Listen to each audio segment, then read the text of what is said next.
Hi, Baki community. My name is Kwehnui Tawah, also known as KT, founder and CEO of Baki Beauty, and your host here at the Baki Podcast. Karibuni to the Baki Podcast.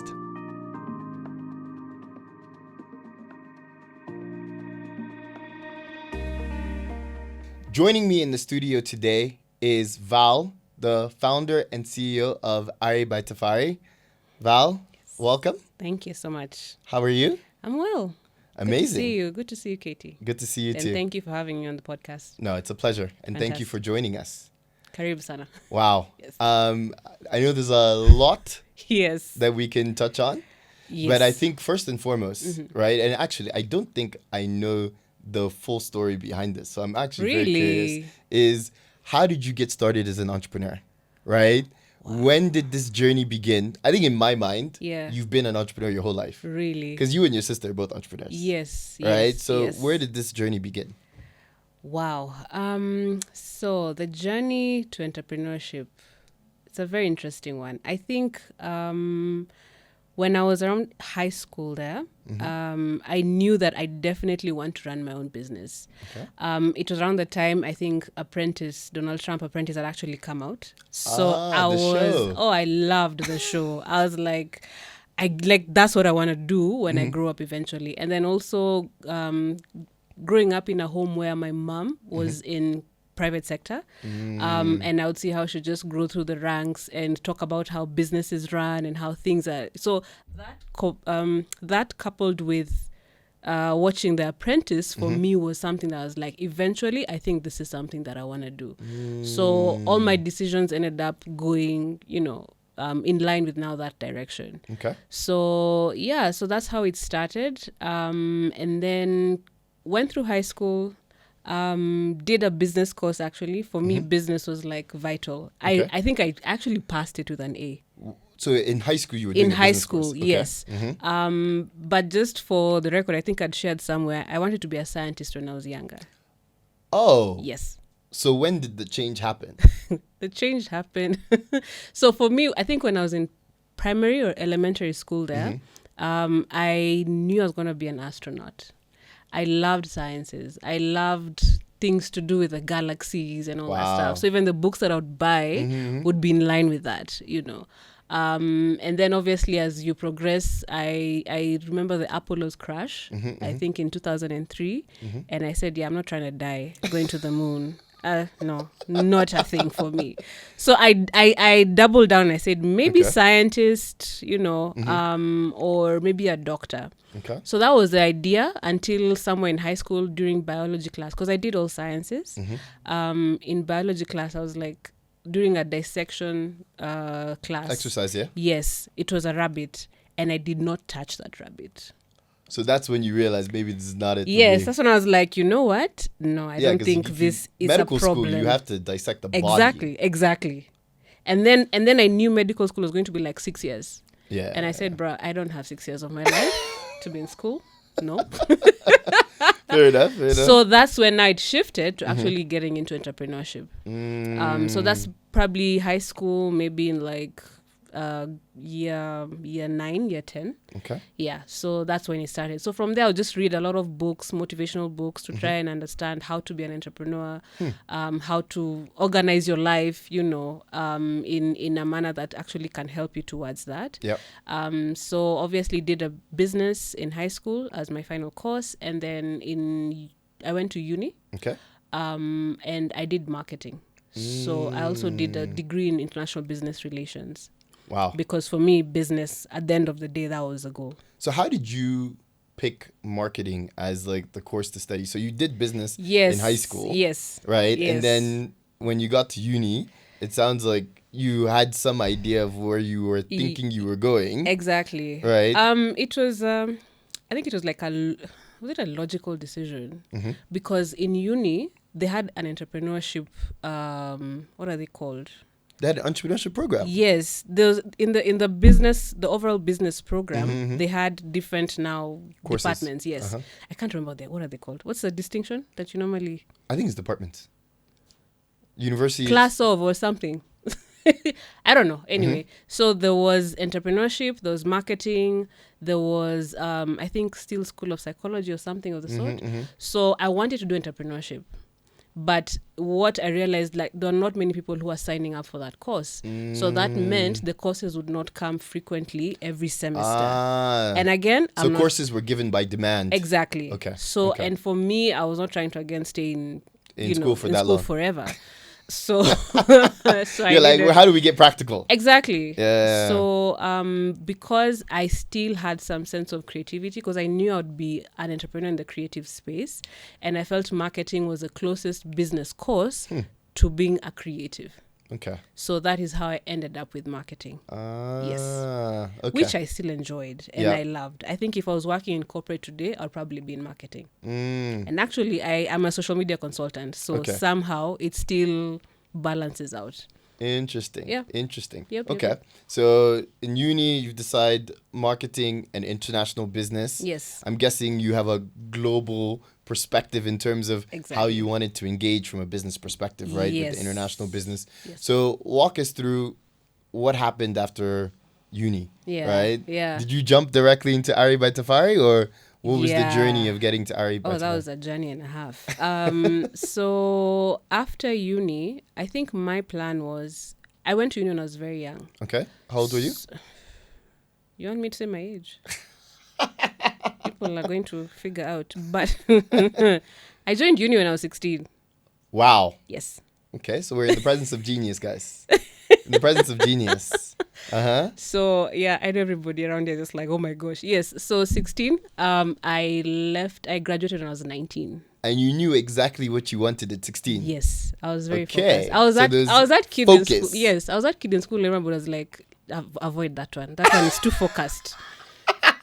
And somehow people always avoided me because I have this face, this very strict and serious face. But I'm nice. I can attest to that. You can attest, right? Yeah. Yeah, so graduated when I was 19. I knew that the best way, or rather my parents actually advised me that to take the business course as well, so that even if the fashion doesn't work out, at least I still have something to fall back on and I can get a job easily, even with a degree. So my plan was like, okay, after that, I need to work somewhere for some time. My timelines were like 4 years. And then now I leave to actually start my business because I wanted to understand the ropes of what it is like running a business. Interesting. I didn't want to waste my time trying to figure out, okay, so this, and then you get burnt, and then you try something else, you get burnt. So I actually applied for a job. I got into a security company as a management trainee. And I was there for about 3 years. Okay. 3 years. By the third year, I was actually bored. I was like, yeah, no, this is not working. You were doing marketing for... No.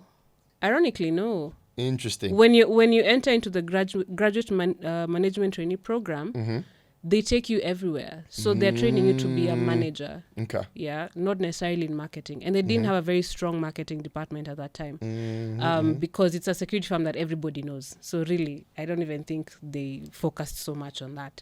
So I wanted to get into marketing, but I didn't. So I entered into operations. Wow. Yes. I was not a guard because everybody keeps thinking if you work for a security firm, so you're a soldier. So you go and guard places. I'm like, no. So we're in management. So that's what they were training us to do. Wow. I felt bad because I was like, I wanted to get a bit of experience in marketing. But even in that season, I decided to take courses that were related to marketing. So I did a PR. So sorry, you were working? Yes. And still in school? Yes, but they're the professional courses. Yes. Okay. So I said I need to do something with my life. So I did a professional course at that time it's CAM. It's under the Chartered Institute of Marketing program. So basically covering PR, advertising, and the sorts. Because it was still in line with something I was interested in. Yep. So that's what I did. Obviously, didn't get to explore that aspect of my studies. Yeah, so after the 3 years, I think I started getting tired because I was like, employment, it's the same thing. You wake up, same stuff. Come back. Yep. Monday, I even remember telling my dad, is this what life is about? Immediately Till after you're 60, uni. same Yeah. routine. I'm like, how? Day in, How? day How? out. Yes. Monday to Saturday, January to December. Mm-hmm. So that's when I started thinking about actually, so what does it take to start my own business? What does it take to take the leap? Mm-hmm. I shared it with my parents. At that time, I was not yet married. Mm-hmm. So I was still living at home. And my dad advised me, then you save. Save. Okay. Save for that leap. And then, because I wanted to also go to fashion school, I had been burnt before working with tailors. Got it. Because so you have an were you idea. doing the fashion on the side? I was. Okay. All this while, I'd been doing fashion. Actually, even in uni. So when did it actually start, the whole fashion? It started in high school as well. Okay, so you were designing from high school. Yes. But operating it just as a hobby almost. Yes. It was actually just a hobby. Got it. So the first time I realized I could get paid was a friend's wedding that I did, I think in 2011. Mm-hmm. I did the orders and everything, and then I was left with some money, and I was like, oh, you're like, oh, this is actually this a guy actually thing. paid me. Yes. so but I'd been doing fashion on the side. I was involved in a lot of school activities, organizing pageants, organizing things to do with fashion, basically. So I was in that space. So a lot of people even remember me from that particular area. Got it. So by the time I'm deciding I want to take the leap, I'd already worked with tailors and I was burned, and I was like, you know what? I need to understand the technicalities of my business so that in case I don't get a tailor or somebody to assist me, I can do it myself. Sorry, let me pause you there. Yes. Where did that come from? Because many people think I have an idea and they just jump in. Lies. Right? Lies. So, Lies. Lies. So take us back to what was the foundation that led you to have that mindset. Yeah. Because it sounds like from very early on, you were preparing yourself. Yes. To be your own business owner, Yes, right? yes. So you were reading books, you were downloading from mom and her private sector experience. Exactly, yeah. Right? Yeah. In college, you were uni, you were Yes. very strategic about the courses you were taking. Exactly. Right? And then it sounds like you went into the management trainee program Yeah. in order to get that exposure, right? And so very much there's a very calculated, logical. So right? it looks like Right, so hindsight is even- 2020. Exactly. Like you were very determined Yes. or intentional. Yes. Right? So there was yes. intentionality in building that foundation. Exactly. And interesting that you thought to yourself, because of this experience that I've had with tailors burning me, I need to get better at a particular skill set. Exactly. To make sure that as I go into this next season that I'm going into, Yeah. I'm well equipped. Yeah. Right? Yes. Yes. So how did you get to that place where you were like, hey, right, I need to go to extra schooling. Yeah. Right? So Yeah. can you give us an anecdote? What happened with a tailor where you were like, I can't trust again?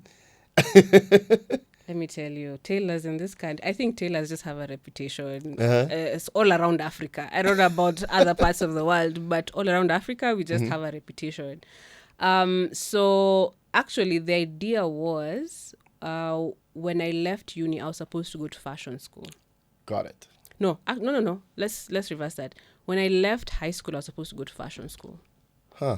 Okay. But my parents were like, no, you're a child. I cannot let you go abroad. Fair enough. Okay. So obviously going to fashion school was always a plan. Got it. Somehow. Got it. Because that would have been my first option in terms of studies. But because I went to do the business, fashion's only at the back of my mind. I even Googled fashion schools. I was like, okay, where can I go? I would have loved to go to Parsons, but bro, the fees. And the distance. Yeah. Yeah. Okay, for me, I didn't mind the distance. But the parents do. And now I Yes. understand why they minded. Okay, even I wouldn't let my child. But leave the actually, country. hold on. Let's rewind. And the reason I say hold on Yes. is because Yes. I'll share a little bit. Yeah. When I was in college, I remember I started a few businesses in college. And I remember when I was in my third year of college, I told my parents, I'm not going to get a job. I'm just going to drop out of school, Oh my right? gosh. Like one of my best friends, Daniel, who runs Wasoko, Yes, he dropped yes. out, right? And I remember telling my parents, sitting them down and being like, I'm going to drop out. I'm going to go into business You're as well. telling African And parents my parents you're were like, dropping we out. spent how much at your school? And then I saw the backhand ready to rise. Like, we need to beat some sense into this boy. Yeah. And so, but looking back, Yeah. right? I agree with you. Looking Yeah. back, you see the wisdom Yes. in what they were trying to communicate. Exactly. But at the time, Exactly. it didn't seem like wisdom. It felt like you were being 100%, constrained, 100%. right? I remember even there's a time I had to take a semester break because I thought I could work and I was told, what? Semester who? Finish your education and then you can go. Because there are many people who took breaks and never came back. Absolutely. So, and I think there's also some wisdom in starting something and finishing.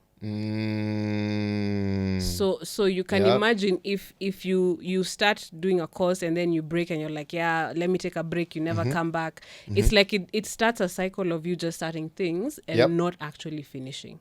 Yeah. So for me, maybe going back now to how I decided I'm doing fashion, I think it was just that thing of I knew I needed to understand the front line of my business. Because that's something also I picked up from the security firm. Interesting. Yes. The frontline staff were going through a lot of things. Because as a management trainee, you're literally taken to every department, every sector to see and understand the nature of the business. But at the top, it's called what? XCOM. They were making decisions that were not valid to the front line. They were not aligned because they didn't have understanding of what was happening on the front line. So for me also going to fashion school was I need to understand the basics of my business. So that when I'm explaining to a tailor, this what you've done is wrong. And this is how it's supposed to be. Like I have already insight in terms of how can I show them how to do it. Exactly. Rather than just telling them this is wrong. Because one thing I've learned, and this is a secret by the way, if you don't have the knowledge about how to construct a garment and you're dealing with a tailor, they can take you for a fool. Wow. That is a secret I have learned. And that is where a lot of us are taken round and round in circles. Because you don't have the language. You don't have the language. And the understanding to know what's the right questions to ask. And the tailor realizes that this person doesn't actually need me. So they're actually helping me to get my job done. Wow, that's because powerful. I saw such an attitude change, even when I was dealing with tailors before I got my education in fashion and after. The respect changes. And they don't take you for a fool and they don't take you round. And you can fire them and say, just go away. I don't need to pay you. I can do it myself. Yes. Wow. There's actually a story behind that. So maybe it will come eventually at some point. On the practicality of that. You want me to go ahead? Yes, please go ahead with the story. So was it last year but one? I had I've shared this actually on my page, but obviously in short form. I brought a tailor in to come and help me make a bridal suit for one of my brides because the bride wanted a pantsuit. That is blazer and pants. I have never done a blazer. My studies was basically in women's wear and just simple construction. Okay. I've never done a suit in my life. So I brought this guy. I got him to come and work in my workshop. And I could see what he was doing. I was like, are you sure? Is this what you're supposed to be doing? Because I outsourced something that I'm not completely excellent at, though I have knowledge in it. So obviously I was looking at this guy working and I'm saying, are you sure this thing is okay? I'm even looking at the length of the blazer and it's not adding up. Are you sure? He's like, yes, no, it will work. Tailors. Eventually that blazer ended up looking very boxy. It was ruined. Oh no. Like it was just, in fact, my client will probably see this, but she knows, you know, I had to make up a story and say, this is just for the fitting. It's not the actual suit. But in reality, that was supposed to be the actual suit. And it looked so bad. And I said, you know what? I'm not going to try and get somebody else. We will sleep over this thing and we will do it ourselves. Wow. So I decided to just go and do research. Okay, so what does it take to actually construct a suit? Because once you understand the basics of your business, you can now, or rather like for fashion for me, I'm able to just add on to that knowledge. Because there's a foundational skill set that you have. Exactly. And so now it's just augmenting it. Exactly. And applying it to a different place. Yes. So I did the suit myself. I even prayed. I told God, I have never done a suit in Yep. my life. I do not know where to start and how to continue. Wow. But I just said, Lord, Holy Spirit, we are walking with you in this one. And can I tell you, I think that's the most viral suit I've ever gotten. If you check, it's Would actually you the one look that is at pinned. that? Yes. So for me, it's a testimony as well as it's like it confirms the reason why I went to fashion school and the importance of that, of understanding the technicalities of that. So in fact, I took a while to post it because I was like, this thing just gave me a headache. And I don't know how people are going to look at it. It was my first suit, pantsuit for a bridal. I know bridal is very sensitive. You know, you have to get it right. Yep. Like there's no trying to... No, it's their big day. Yes. And, So and it's you never need going to to come back deliver. again. Exactly. You get? Exactly. Yeah, so eventually I posted it and I just saw it going viral like crazy, like wildfire. Wow. On TikTok, on Facebook, on wedding, these wedding pages, in Uganda, in Malawi. I was like, wow, okay. Wow. So, Wow. that was a story. Now behind. No, look, I think that's an incredible story because to your point, Yeah. one, it speaks back to the importance of building a right foundation, Exactly. right? Yeah. And I Yeah. love that you mentioned your faith and praying, right? Because what that also ties back to is sort of the mindset that being a faith-driven entrepreneur, Yes. you have as you approach business. Exactly. Right? Because one of the things the Bible says is count the cost Yes. before you embark on a project. 100%. And so what you were doing Yeah. by going to fashion school was you were counting the cost Yes. of what does it mean to build Ari by Tafari, right? Exactly. And you were preparing yourself. Yes. Little did you know the season will come where you may need to apply some of those lessons from school. Yeah. But I think that's a valuable lesson too. A lot of times people treat school as a chore. Yes. I just need to check this off my checklist. Yeah. Say I have a degree. Yes. And they leave the skills and they don't focus on, am I actually building a skill? Exactly. And I think something else that's interesting that you said was even when you went to the management trainee program at a security company, which is way outside of your fashion focus, yes, you still picked up things. Yes. Right? So there was an intentionality in saying, I'm in a season of learning.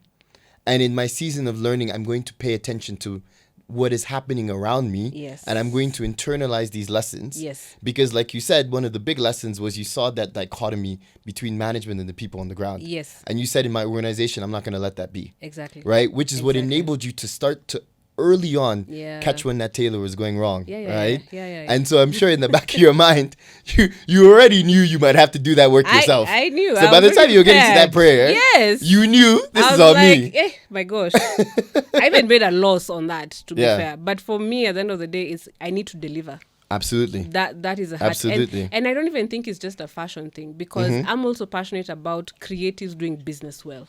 And that's something that I've noticed is a miss in this country. And I'm hoping to be able to try and address it, that lack of you assume that because you're a creative you can run a business. You need to understand the foundations of your business. I don't think it's even just for me. It's anything you do. Anything you want to do. You need to understand your business. Yep.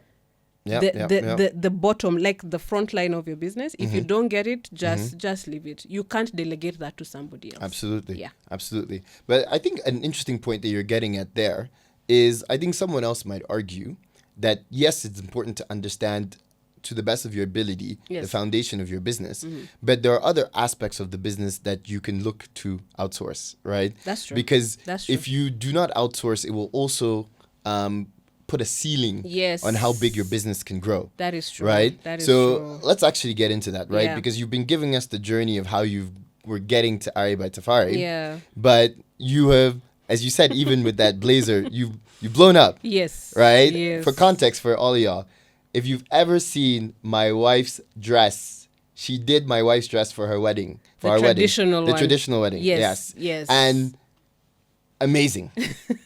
Amazing.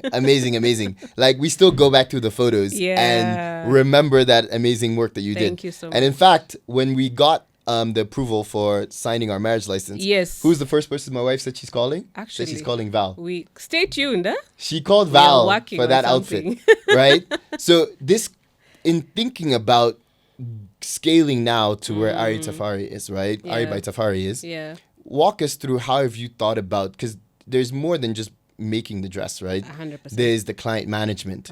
There's the finance. There's your social media. Yes. There's, as people start to embark on the journey, you start to realize there's many different parts to this. So how much of this were you prepared for through the intentional background that you've given us, right? Of reading books, going to school to pick up the skills. Yeah. How much of that prepared you for all these other things that came with owning and building this brand? Yeah. I think quite a bit. Actually, I have modeled my company from the security company I was in.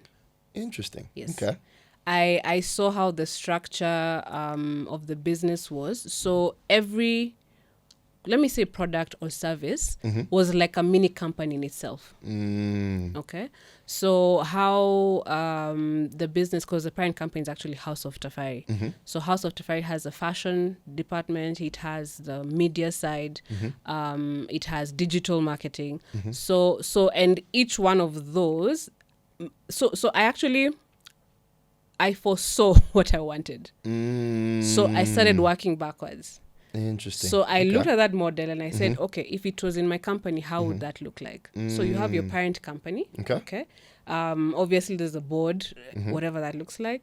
And then you have in the fashion, there's the CEO of the fashion business. Then there's your tailors, there's your pattern drafters, there's your seamstresses. And then you have your media, you have your videographers, your photographers, your all that stuff. Yep. Like that.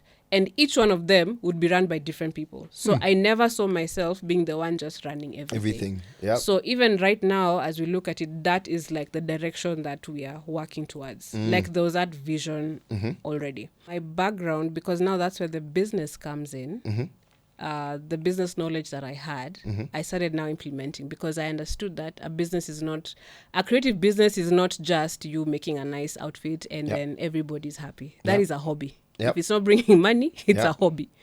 So I had to think through the finances. I had to think through costing of my products. I had to think through the products I'm actually putting out. And so for me, the experience in university and the experience working in corporate actually allowed me to create the specific departments that I would need in my business. And then now, as I progress, I start filling them in. And then also just seeing how other people are doing business. There's a family friend who's a mentor as well, just consulting with him and finding out, okay, so this is where we are at. What would be the best way to to actually go about running the business? Now, you do that even before you get your people.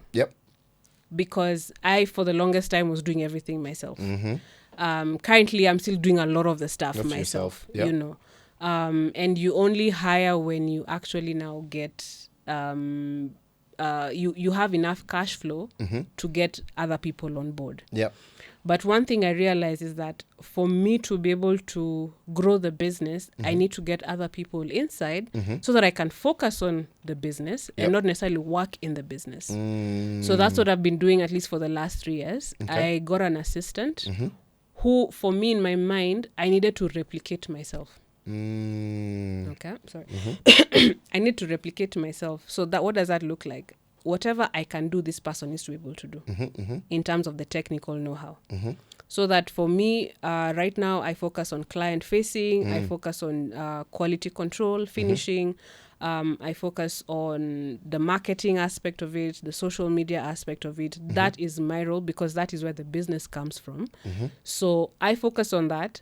Me, I bring the clients, you know what to do. Exactly. Okay? I've talked to them, I've given you the instructions, this is how we're going to do the garment. So even when she gets stuck, we have like consultation moments of, okay, I don't know how to do this. So we're all going to research, and I come back and I'll know you can do this, and this will work. So that has actually freed me to help kind of grow the business.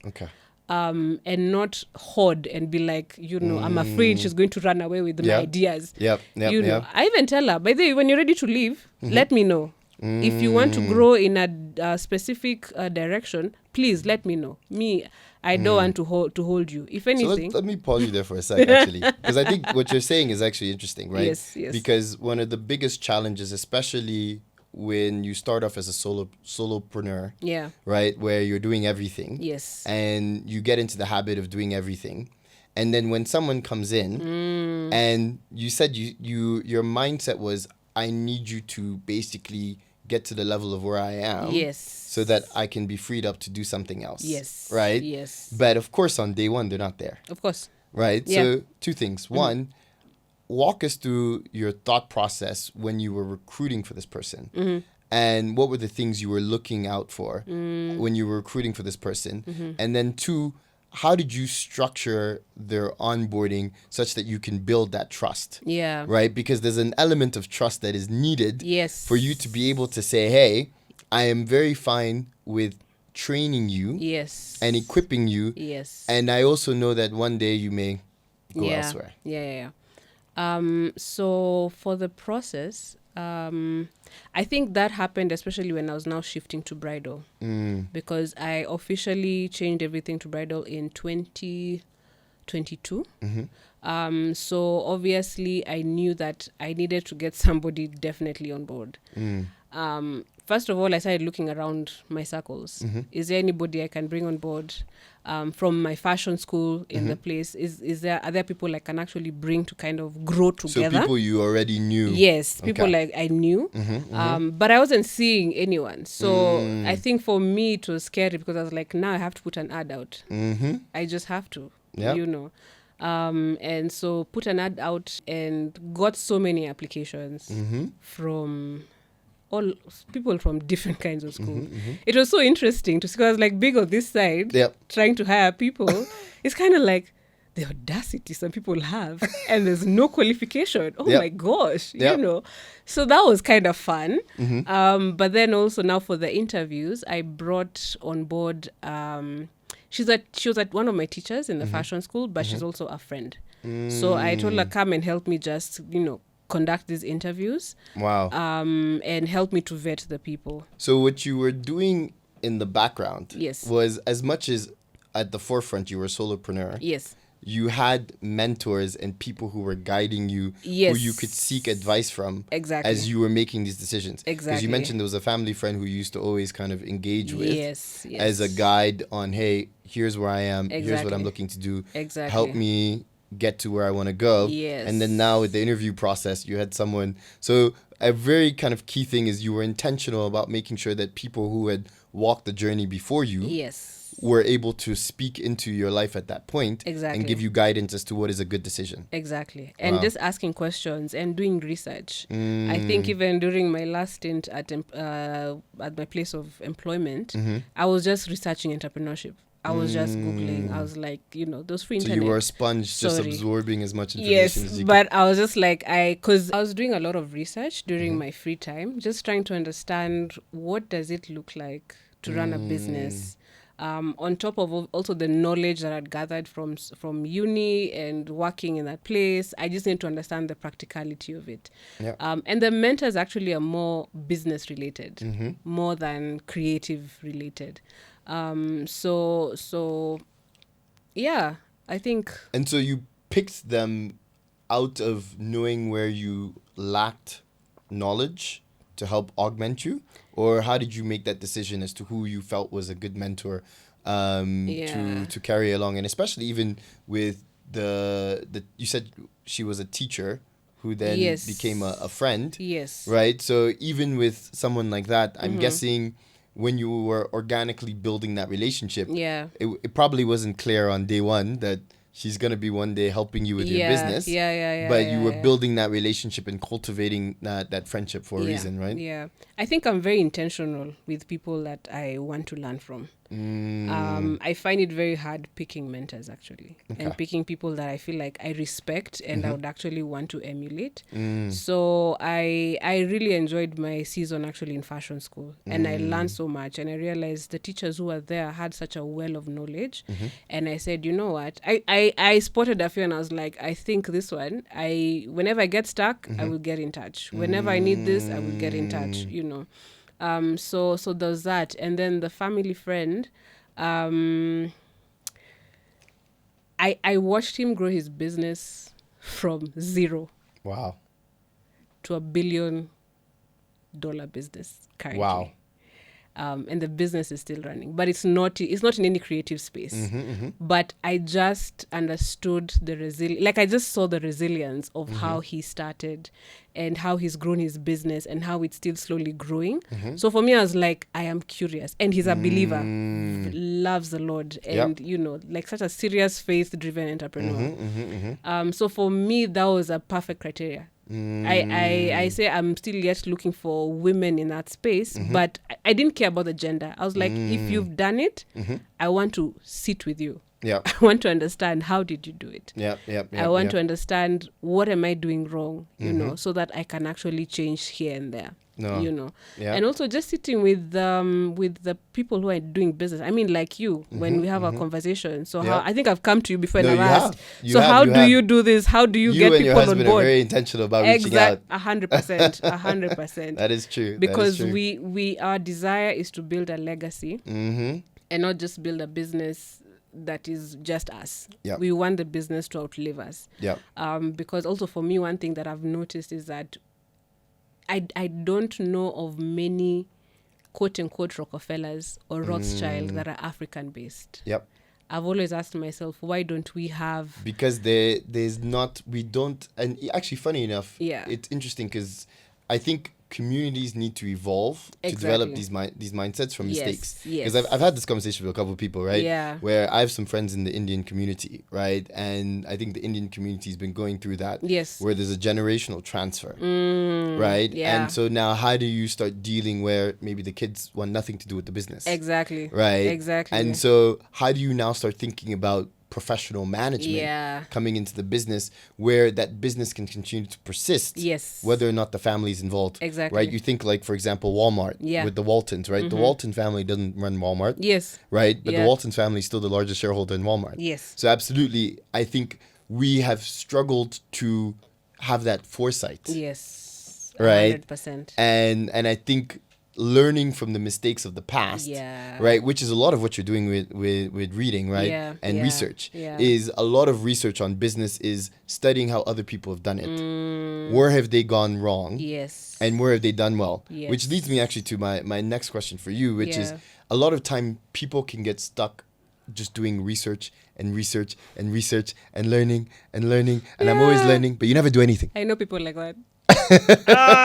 So I know, help us. How do if someone's like that, help that person. How do I move away from just always, I need to just understand this other thing, I need to understand, to actually doing? Because you can understand all you want, but if you never get practical, all that learning is for naught. Have you ever asked yourself why your business teacher in college doesn't have a business? That's a great question. I always used to ask myself that in high school. I'm like, but you have all this knowledge. Why are you teaching? Like yes, teaching is not bad, but why don't you run something related to the knowledge that you have? I think it's fear. What do you think? I think it's fear. I think they are afraid to step out and fail. That could be it. That could be it. Me, I say just do it. I think that for me is my motto. Like, and obviously my husband sometimes now has to tell me, but if I was by myself right now, there's a lot more you might be doing. I am the kind of person, I have an idea. I need to execute it. I will figure out, okay, do I know the basics, the bottom line? Fine. Can we run? And then we go ahead and learn. You figure things out as you go. Yeah. And that's something I've also learned throughout my journey, that you will never be perfect. You can never be perfect at the beginning. Like, you're not God to have all the knowledge at the beginning. I was about to ask you that. For you to start. How much of that is grounded in your faith? And how your faith gives you the trust to be able to step out even when you can't see the road? That one has been a journey. Because I also, in my preparation to kind of take the leap, there was that research. You research a lot, but then there's fear again. There's that fear of... And then if you've tasted a salary consistently for a long time and you're like... It's called the golden handcuffs. I had to run away from those. Yes. Right? I think I shared it before in another podcast where when I was choosing to leave Goldman Sachs, I remember people kept asking me, they're like, why did you choose to leave when you left? Yes. And I was like, those handcuffs were getting extra golden. Exactly. And right? very juicy. And corporate knows how to keep you when you're good. They'll be like, just a little bit more here. Just a little bit more here. Exactly. So for me, I was like, I think I really had to... It's such a spiritual thing. You just have to sit with God. And you have to trust that he has your back. You know. And there's also a book, I think, by John Maxwell that says, if comfort, it's about comfort. If comfort never actually made anybody successful. That's true. So obviously reading a lot of that information and, you know, trying to prepare as much as possible. And then give yourself a time frame. I think that would be a good, you know, direction. So if you're trying to do your research, say, okay, I will give myself 6 months to do research. All the research I want. After that, I take the leap. Go. Okay. Yeah. For me, one thing that has actually grown my faith in trusting that God is still in this thing is there's a time we had gone to the US with my sister and we were driving. And obviously, I'm not so familiar with the roads, but every time... And you're also driving the other side. Yes, I was driving in the US. So the interesting thing is the GPS would always reroute you back to your destination. And I found that interesting. I was like, that's a sermon right there. Okay. Because trusting God is not about always knowing the next step. Amen. It's about that. It's about trusting that his GPS will redirect you. Even if you've gone the wrong direction, he will still redirect you back to where he needs you to be. So for me, since that day, I think it just changed my perception on faith. And I say, okay, I have this idea, I have this thing. I will seek. I'll say, Lord, is this where you want me to go? If I don't have peace about it, I don't. If it's still blank, I say, you know what, we'll go. I trust that you're guiding me. That is how faith looks like for me. Got it. Okay. So the danger of that for me is that I might jump too quickly. Yes. Without actually soaking and waiting to hear whether it's a green light or it's an amber or it's stop. But you trust that even when you jump too quickly, God will still catch you. Exactly. That for me is my faith. So that is how I've taken a lot of leaps and say, you know what, let's just go. If it doesn't work, I mean, what's the worst that could happen? You don't die. Exactly. Yeah. Exactly. I think your mind can always run to the worst case scenario, right? Yes. I'm going to be homeless. Exactly. And then... but I can go to my parents' house. Exactly. Don't you have a community?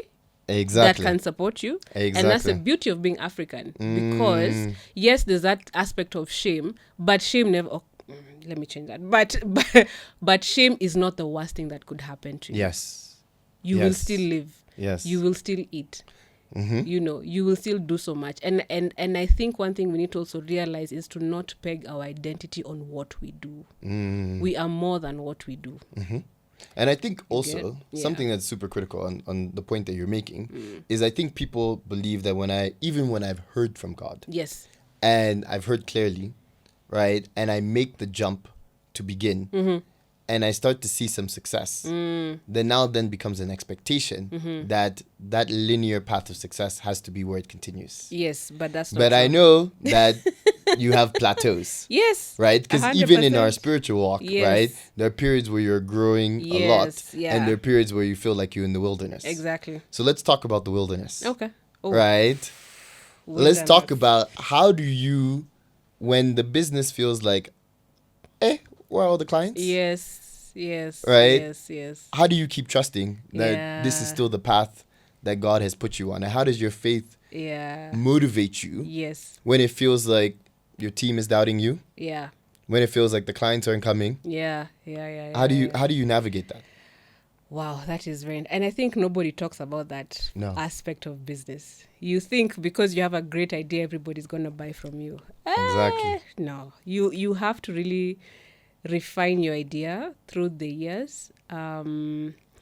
Wilderness have been many. many. I think the worst for me was 2023. And that was a season where I was like, there's no money coming in. There's bills pending from here to Timbuktu. I can't always ask my parents for support. I am living in my own house.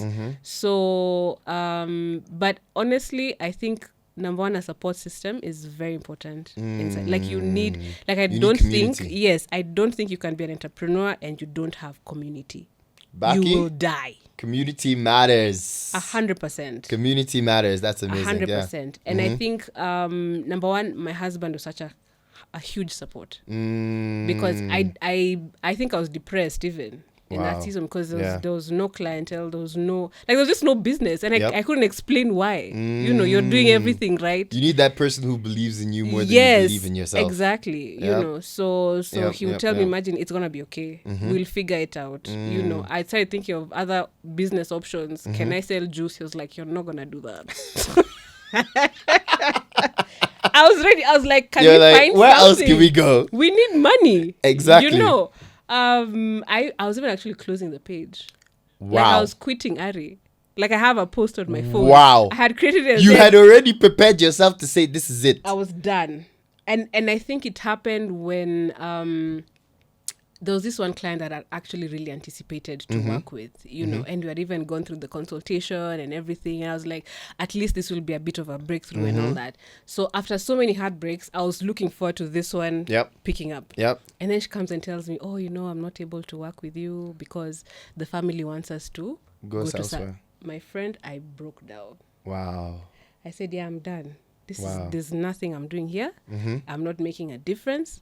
Then you're looking at, other people in the same industry and you're like, I don't know how they're making Comparison. Let me tell you. Will kick you when you're down. 100%. So I prepared. I did a poster. I said, we are going to close indefinitely. And I was done. I was like, I don't think I need to do this thing anymore.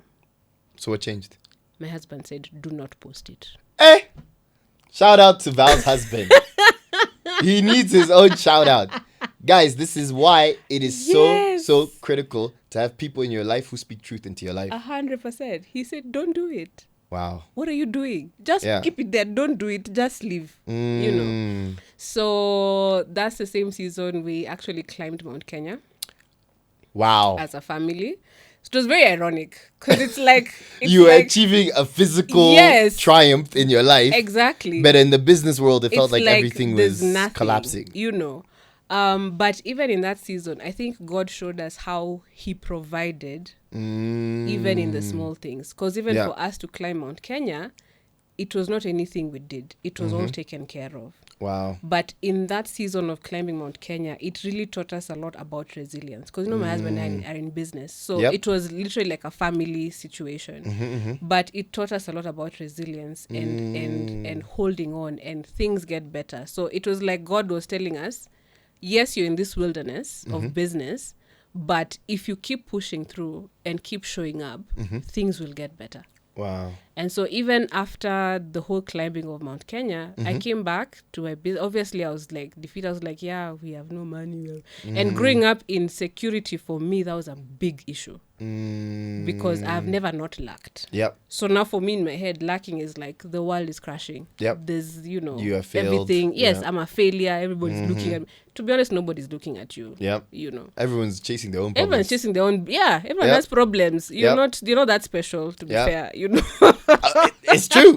It's true. So all the people you were wondering that this person's probably laughing at me, this person, they don't. Yeah. They're too busy thinking about their own problems. Exactly. So I picked myself up. I said, you know what? I need to remember why I loved fashion to begin with. So I just started. I remember my mother-in-law had requested me to do a dress for her, which I'd been putting off for a very long time. I said, you know what? I'll just do it myself.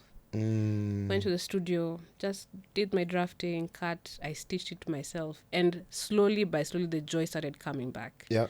And for me, the lesson that came out from that is just show up and be consistent. Consistency. Just show up and be consistent. Yep. Even when there's no business, there's something you can be doing towards growing the business. Because there's a lot. You as an entrepreneur yourself, you understand that there's so many moving parts of your business. Yep. So when there's no business, that's when you should be planning all those moving parts. I think this is what we should be doing for marketing. I think this is what we should be doing.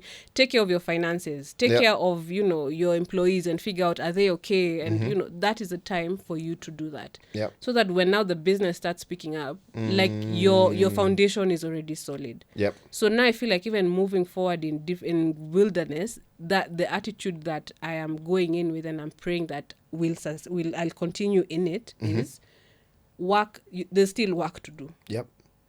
And you don't just work because the money is coming. Exactly. If you're going to be chasing the money, it's up and down. My friend, just go back to employment. Exactly. Just forget about that.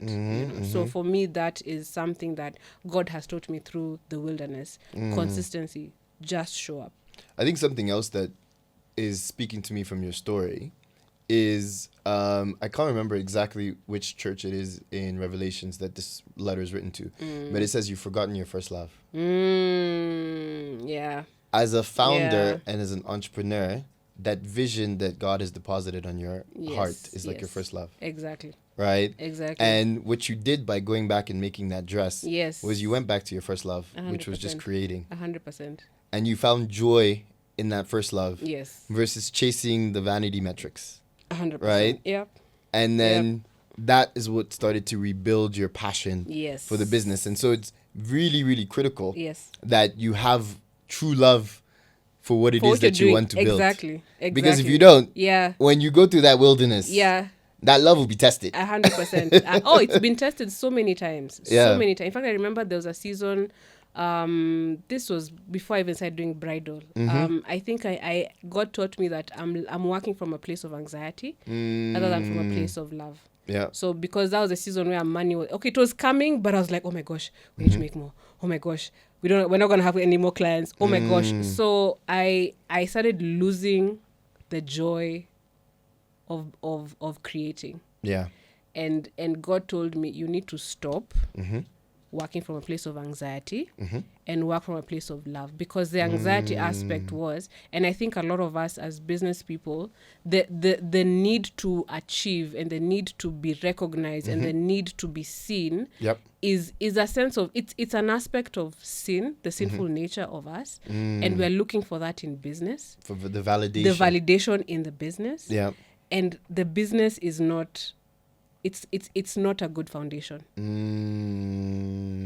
And if you're going to put your validation and your, like, just to understand who you are in your business, you will crash, you will burn. Yeah. You need a foundation that is stronger than that. Yeah. For me, that foundation, just God had to remind me, by the way, I'm your foundation. Yep. Such that even if there's no business, I'm still okay. Yep.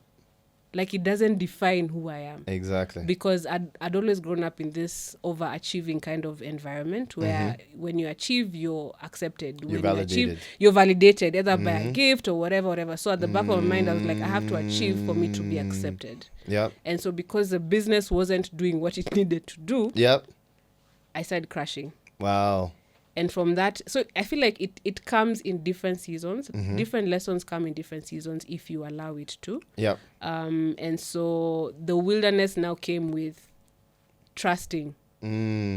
Trusting that he's in control. Absolutely. And remaining consistent. The previous one was, you need to work from a place of love and not from a place of anxiety. And by love, mean you've already been accepted. You've already been loved. You've already been validated by God. Yep. Okay. So for me, I think that is something that really, you need God. This journey. Yeah. You can't do it alone. Yep. You really cannot. Yep. Yeah. Yep. Wow.